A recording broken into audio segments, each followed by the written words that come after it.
Chickens give me the creeps, dude. You're afraid of chickens? Wow, that's really lame, man. Empty space to Courtney's left. Sudden pair of tree stumps. This area behind the screaming gophers should be at least somewhat lit by the torches just in front of it, but instead it's drawn as black. The stumps throughout this entire scene seem to move around with each shot. For example, in this far shot, all the campers are sitting right next to each other. However, in the closer shot, there's much more room between each stump. This isn't technically a mistake, since it's done in order to keep the focus on the most important characters at any particular time, and to not clutter up the screen too much. Still, intentionally doing something that messes with the layout of the scene like this doesn't make it any less sin-worthy. Duncan's nose piercing is missing. DJ, Duncan, and Harold were sitting at the start of this scene, but now they're all standing. I would understand this if they were startled or trying to comfort someone like they did with DJ earlier, but they're just sharing some stories around the campfire. There's no reason for any of them to have stood up, let alone all three. I would never go up in a plane. Never. Strange, considering you had no issues riding planes in Action or World Tour. The piece of the Dock of Shame that Sadie tore out fixes itself overnight. Owen and Duncan are not present for the challenge briefing. It's possible that Duncan could be hiding behind DJ in this shot, but Owen's a little harder to miss. Here's a random question. Why does only one of these tables have a tablecloth? The designs of these spoons constantly change between shots. This pot of gruel is sitting far too close to the edge of the table for my liking. How did they know those were your worst fears? Because we told them? At the campfire last night. So, as Trent states, this challenge is taking place the day after the campers all disclosed their biggest fears around the campfire. This means that the people running the show would have had to put this entire challenge together in about 12 hours, including acquiring a plane, hiring a sumo wrestler, a mime, and 3 ninjas, and gathering all the animals, costume pieces, and miscellaneous items all overnight. These flashbacks show up constantly throughout the episode. When used properly, these can be helpful tools to help the audience remember bits of information that they may have forgotten in the time gap between episodes. However, these flashbacks are reminding us of information that we've only just heard a few minutes prior. So, the only thing they remind you of is how lazy it is for animators to recycle animation to pad out the runtime.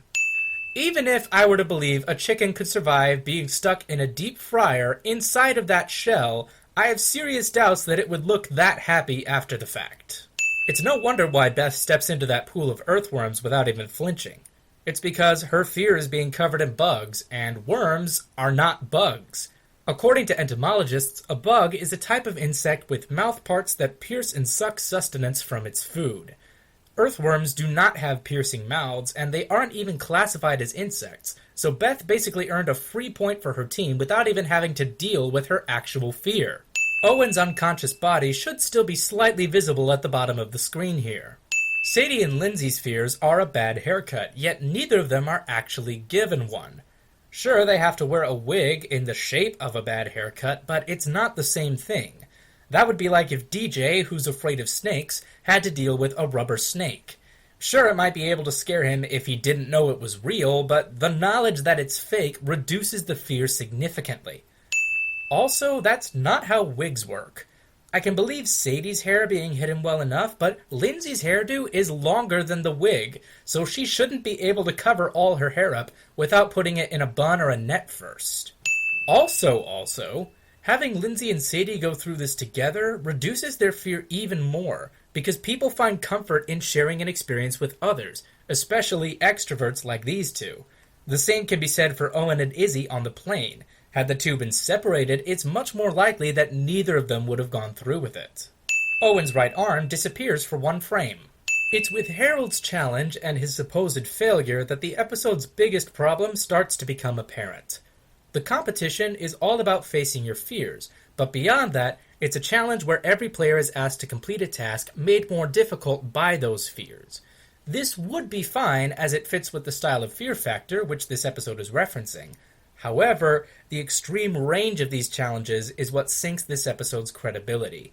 On Fear Factor, every team faced the same set of challenges, so even if one team had more trouble with a challenge due to their personal fears associated with it, everyone played on the same rules and therefore had the same chance to win. This episode, however, forgoes fairness in its design. Harold's challenge, for example, is to defeat 3 heavily trained ninjas. This is a challenge that I highly doubt any of the campers would succeed at, whether they had Harold's phobia or not. On the other hand, there's DJ's challenge where he has to touch a snake smaller than his hand. This only asks him to confront his fear, whereas Harold was asked to face his fear and perform a near-impossible task at the same time, creating a problem that pervades the entire script. I can forgive this to some extent, as it allows the writers to vary up the comedy and give every character a unique moment to shine, which not every episode can do. The consequence of this is that the episode loses a lot of believability, especially on repeat viewings. A lot of people don't like that Heather earned a point for her team here because she didn't actually face her fear. She completed her challenge of besting the sumo wrestler, but through an act of cowardice rather than one of bravery. Personally, however, I don't mind this scene because it follows the challenge's logic and Heather's personality perfectly. What I am mad about is how easily that wrestler lost his footing. Sumo wrestlers have an incredibly low center of gravity relative to most humans, and they train their bodies and movements specifically to keep their feet close to the ground and avoid losing their balance. So how this guy managed to trip over an unmoving target is beyond me. Bridgette's challenge is to stay by herself alone in the woods for an extended period of time. However, someone apparently forgot to tell the numerous camera operators about the alone part. The illusion of danger, and therefore the believability of the scene, would have been much more real had the animators indicated that this was being filmed on stationary hidden cameras. Bridgette's right shoulder is missing. Why aren't Owen and Izzy there to support their teammate as she faces her fear? It could be because they're still up in the plane, but that didn't stop them from watching Heather's challenge, or Chef from participating in Lashawna's challenge now that I think about it. Granted, these scenes could be presented to us out of order from when they actually occurred in-universe, but that just makes their absence for Gwen's challenge even more noticeable. Within this same scene, Lindsay is shown both with her wig and without. At this point in the episode, Gwen's timer has 2 minutes and 30 seconds remaining. However, only 15 seconds later in the same scene, the timer has 2 minutes and 8 seconds remaining. In the same vein as Harold's challenge of defeating 3 ninjas, Cody, a 16-year-old high school student, is asked to defuse a time bomb. True, his worst fear was very specific, but overcoming your fear of pressure-filled situations and being able to decipher schematics for an explosive are 2 entirely different skills. I never thought this would need to be a fact I'd have to look up for one of my videos, but Celine Dion has brown eyes, not black. Someone got paid to provide a voice clip for a mime. Can you make the cloud go lower and pelt him harder? Actually, by bringing the cloud lower, it would cause the hail to pelt him softer. The reason hail is so dangerous is because of how much inertia it builds up in the air before making contact with the ground. So getting hit from that small of a distance would be barely even painful, especially with that hat of Jeff's protecting the top of his head. Also, what exactly was Jeff's challenge? If it was to simply let the hail pelt him for a period of time without calling it off, then Chris making the cloud follow him has no purpose.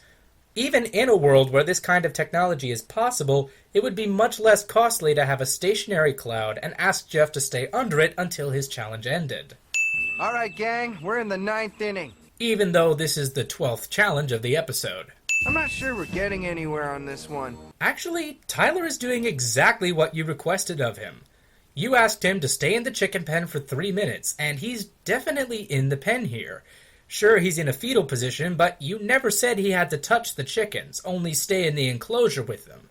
That is, unless you actually wanted him to fit into that tiny box. The alignment of the buttons on this calculator give me anxiety. Also, why do you need a calculator to count to 7?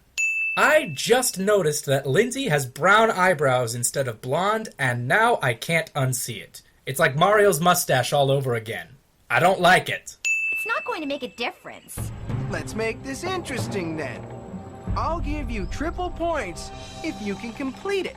While that sounds nice, it still wouldn't change the outcome. As Cody just pointed out, the score is currently 7-3, and despite him doing just as you requested, Tyler did not earn a 4th point for the Bass. So even if Courtney completed her challenge, at triple points she would only make the score 7-6. Also, as long as we're talking about scores, we may as well address how this challenge's scoring system put the Killer Bass at an inevitable disadvantage. You earn a point for every team member who successfully completes their challenge, and the Gophers have one more team member than the Bass at this point. So even if, let's say, 3 members of each team failed their own challenges, the Gophers would still win. It would be more fair if either the teams earned a point every time they failed a challenge and the lowest score won, or Chris had waited to do this challenge until the teams were even. Courtney's expression here is amazing. It removes one sin all on its own. Oh, you're right, Gwen. It is warm. Cue the fanfiction. The 3 of you did not complete your challenges today. Neither did Jeff or Harold, but who's counting? Speaking of which, where even is Harold? Tyler's elimination is a controversial one. A lot of people have said that his failure with the chickens was an incredibly weak justification for eliminating him when 4 other members of his team did the same. It doesn't help that this entire episode seemed to be building up Courtney as the next boot, with her denying her own fear, yelling at her teammates, and ultimately faulting when they needed her most, only for Tyler to be eliminated instead. Many brush this moment off as a lame excuse for the writers to be shocking, but I think there is a legitimate in-universe answer. Courtney may not have succeeded in her own challenge, but she was the one responsible for DJ and Duncan's points. She managed to get through to them both and convince them to complete their tasks through 2 completely different means of persuasion, mind you. For DJ, she had to be upfront and abrasive, and for Duncan, she had to be warm and comforting. So, for all her faults and all the times she's let the Bass down, she has an important role to fill. She knows how to motivate people and how to help them help themselves, so I can easily understand why the Bass would keep her around. As for why Tyler was chosen instead of the others who also failed their tasks, Tyler has contributed the least to the team overall. He let them down massively in Dodge Brawl, failed to impress in Not Quite Famous, and didn't contribute much of anything in the sucky outdoors. On the other hand, Bridgette, Jeff, and Harold have all proven their worth to the team in challenges past. So despite the controversy, I think the Bass voting off Tyler is completely justified. What isn't justified is that not a single line of dialogue is used to explain the decision, either beforehand or afterward. All it would have taken was for one of the Bass, let's say DJ, to have a confessional stating something along the lines of, "Courtney may have lost us the challenge today, but Tyler's been dead weight since day 1. If we're going to be a strong team, we need people who can help us win in the future." Just that one line, or anything like it, would have been a significantly better use of your screen time than yet another reminder that Lindsay isn't very smart. Looks like a new pecking order has been established here. It's not like he can cry foul. Time for Tyler to fly the coop. He won't be flying high tonight. Okay, that's enough. Ah, come on, Courtney. Let the writers have their fun.